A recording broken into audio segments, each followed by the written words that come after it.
हमारा जो SC/ST employ welfare association है, वो एक सोसाइटी एक्ट के तहत रजिस्टर्ड संगठन है, जो कि संवैधानिक संगठन है।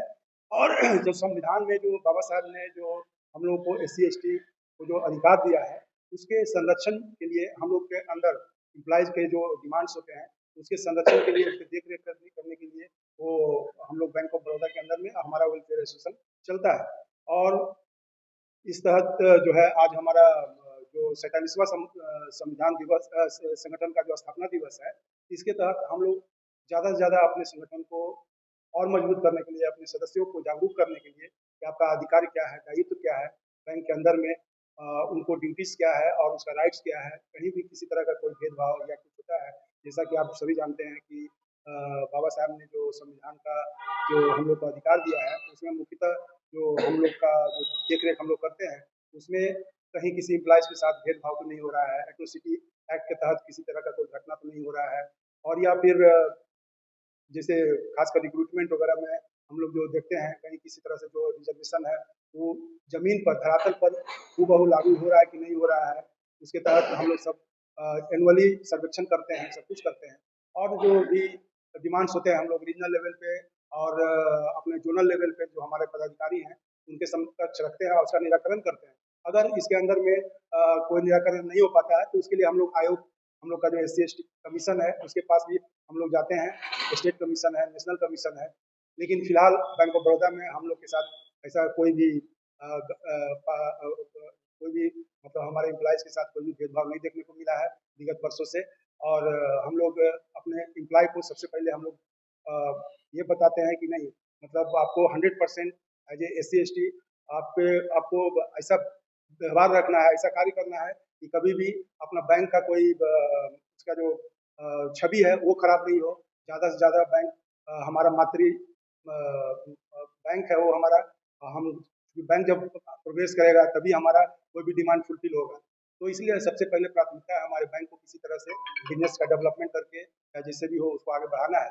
ये सारी चीज़ हमारा एक्टिविटीज़ में रहता है। साथ ही ये सब करने के बाद मेरा सोशल कुछ पे बैक टू सोसाइटी कार्यक्रम भी हम लोग चलाते हैं, जिसके तहत हम लोगों ने एम्प्लॉयज़ के फंड से चंदा कलेक्शन करके या जो हमारे डोनेशन लेकर के हम लोगों ने बोधगया में यूनिवर्सिटी के पास एक Ambedkar academy SC/ST welfare association का अम्बेडकर एकेडमी का निर्माण किए हैं, जिसमें जो गया जिले के जो भी दलित समुदाय के खासकर जो ऐसे परिवार के लोग हैं जो कि स्कूल बच्चों को नहीं भेजते हैं, हम लोग चिन्हित करके वैसे बच्चों को कम से कम, जो बाबा साहब का जो मिशन था कि हर बच्चे को कम से कम पढ़ने का, हाथ में कॉपी कलम ये किया जाए, तो उसके तहत हम लोगों ने वहाँ आपको पढ़ाने लिखाने का कार्यक्रम करते हैं, जो कि रेगुलर बेसिस पे चलता है और निःशुल्क वहाँ पे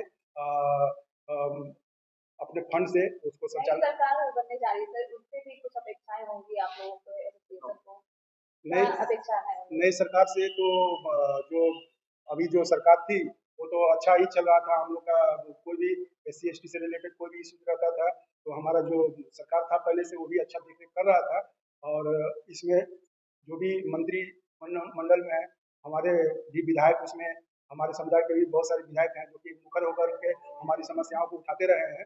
और आगे भी सरकार उनका बना है, तो मैं उनसे उम्मीद करता हूँ कि आगे भी हम लोग के जो समुदाय, जो खास करके बिहार के दूर दराज क्षेत्रों में, गाँवों में जो बच्चे हैं, जो परिवार हैं, उनके अपलिफ्टमेंट के लिए, उसके उद्धार के लिए, उनके जो बच्चे जो कि खासकर शिक्षित नहीं कर सकते हैं, वैसे बच्चे को गोद लेकर के स्पेशली पेश करके बिहार सरकार हो, हम लोग तो अपने स्तर से कर ही रहे हैं, लेकिन जो भी जितना भी स्टेट गवर्नमेंट का स्कीम्स है, वैसे बच्चे को अपलिफ्टमेंट में उसको पढ़ा लिखा करके उसको आगे से आगे बढ़ाएं, और ताकि वो मुख्य धारा में आगे आकर के एक अच्छे देश का निर्माण कर सके। अपने लोगों को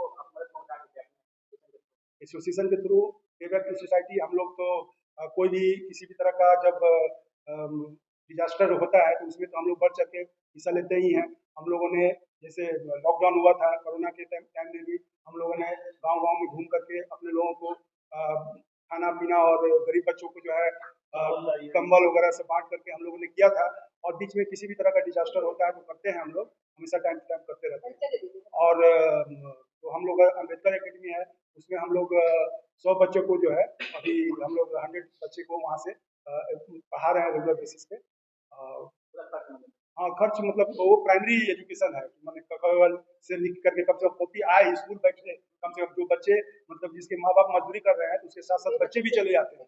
हाँ, तो कम से कम शिक्षित हो, स्कूल में बैठे, कम से कम वो स्टार्ट करें, उसके बाद तो फिर सारे स्कीम्स हैं हमारे की जो कि सेंट्रल गवर्नमेंट है, स्टेट गवर्नमेंट के, वो आगे ऊपर चले जाएंगे। समाज को जागरूक करने का। जी जी जी, जागरूकता मेन हमारा अभियान है। हम लोग घूम घूम कर जागरूक भी करते हैं अपने बच्चे को कि स्कूल भेजो, बैठने के लिए पढ़ने के लिए भेजो।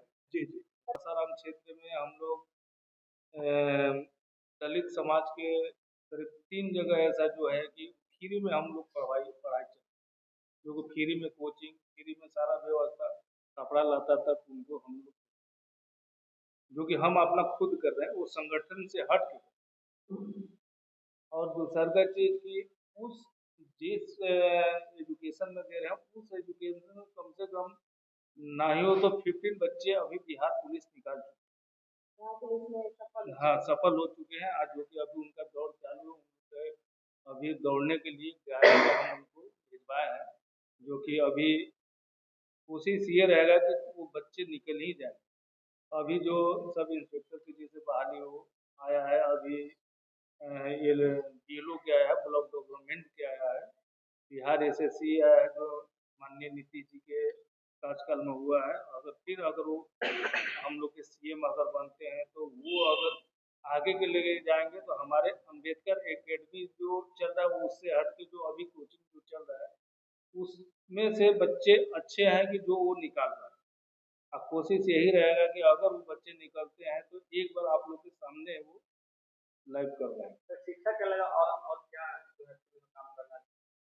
फील्ड में यही कि हम लोग घूम घूम में जो बच्चे जो बिल्कुल स्कूल के रास्ता नहीं देख के आए, कभी गए नहीं है स्कूल, कहाँ पर है, किस जगह पर है, उसको कुछ भी नहीं, उसको जाके हम लोग कहते हैं भैया कम से कम स्कूल जाना तो बस जाओ, अब यहाँ शिक्षित बनो और ये कम से कम देखो कि हमारा अधिकार क्या है।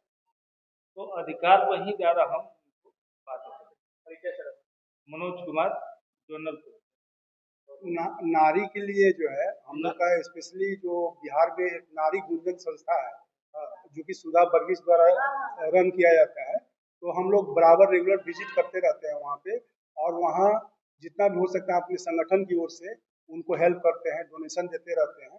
और वहाँ किसी भी तरह का नारियों को अपलिफ्टमेंट के लिए कोई भी प्रोग्राम नारी गुंजन संस्थान में जो स्कूल में चलाते हैं वो लोग, उसमें हम लोग रेगुलरली पार्टिसिपेट करते हैं और उनको हेल्प करते हैं। ये कोरोना काल में ये पारस हॉस्पिटल के पास जो ये थी उसमें हमने डीएम को बुलवाए थे, लेकिन कारण नहीं आ पाए।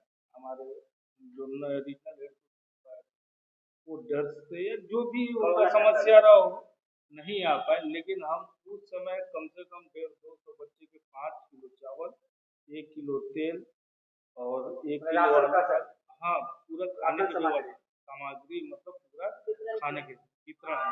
हमारा कोई ट्रस्ट नहीं है, हमारा संगठन जो है बैंक ऑफ बड़ौदा के अंदर रजिस्टर्ड जो है हमारा संगठन है, और इसमें हम लोग प्रत्येक महीना हम लोग अपना मेंबरशिप कंट्रीब्यूशन आता है हम लोग का बच्चों के लिए।